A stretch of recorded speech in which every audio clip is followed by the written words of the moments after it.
defeat O'Donnell in Delaware. What was your reaction to that? I don't think that's surprising at all. I think O'Donnell got a lot of press attention, needed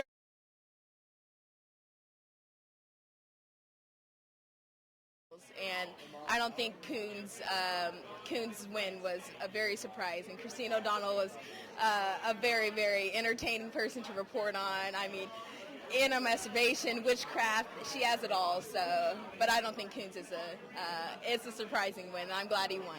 Okay, great. And how do you think the midterm elections will affect the race in 2012? I think that 2012 will be a very, very interesting race to watch. I think that with Republicans having control of the House as predicted, I think that gives Obama a better chance of winning. I think that with Republicans if they gain control of the House, I think that a lot of the voters will feel like Republicans do control Congress, and I think that a split Congress with Democrats controlling the Senate and Republicans controlling the House and Obama controlling the White House is in favor of Obama winning the election. Okay, great. Thank you so much for talking to me, Summer. Thank you for having me. Okay, great.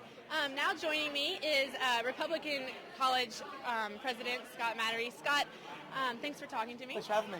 No problem. We just found out that Republican Rubio won in Florida. What was your reaction to that? I think it's a very not really surprising ending to the race, but sort of a crazy race in the way the Republican sort of establishment candidate was booted out of the race, or sort of an up-and-coming Tea Party-backed star.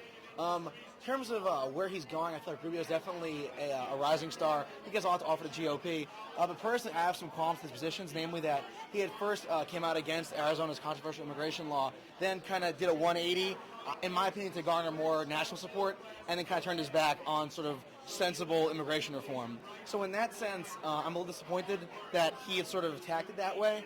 However, I'm glad to see another Senate pickup, hopefully trying to put the brakes on the way Congress is spending. Okay, great. What other Republican victories are you looking forward to seeing tonight? Victories, I mean, most of the other ones that I'm waiting for are going to be close races. Obviously, Kirk in Illinois, the Nevada race is going to be very close, as well as the Senate race out in California. I don't think Fiorina is going to be able to pull it out, but hopefully it'll at least be a good campaign, get some good numbers. Let's hope if not take that seat, at least maybe get some momentum going for Republicans in California. So I really say less assured victories I'm waiting for, more just seeing how the votes get counted. Okay. And final question, how do you think the Tea Party affected the Republicans' race this year? Interesting concept. Interesting question. I think there's a big difference between you see where Tea Party initially backed Pat Toomey, who was sort of their early candidate, but is now tackled more moderately and is now locked in a very close race in Pennsylvania. It's another good one to watch. I think hopefully you'll see a lot of energized candidates and energized populists going into, 2012 race. However, I'm a little bit leery that the sort of very conservative elements of the Tea Party will drag a lot of the candidates more to the right than I would like to see them, especially in a Congress where we're going to be highly polarized as is. A lot of Senators are losing their votes, or losing their seats rather.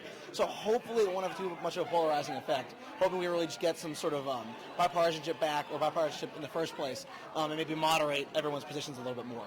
Okay, great. Thank you so much for taking time to talk to me. Thanks for having me, and good luck with the rest of the coverage. Thanks. Okay, here with me now is Mock Convention Platform Chair Sam Campbell. Sam, can you talk to me a little bit more about what's going on in Illinois? Yeah, the race in Illinois is really interesting. We've got Bill Brady versus Pat Quinn at the governor, and Alexi Giannoulis and Mark Kirk competing in the Senate races. Illinois is an interesting state because it's so large, and so the population is so concentrated in Chicago and down in the St. Louis suburbs that you really have to look county by county to see what the race is doing. So right now, both Giannoulis and Quinn have about a 10-point lead, or 15-point, or 20-point lead even in the polls. But you look, Cook County and the counties around St. Louis are reporting big numbers. So you have traditionally Democratic areas reporting before those Republican rural counties.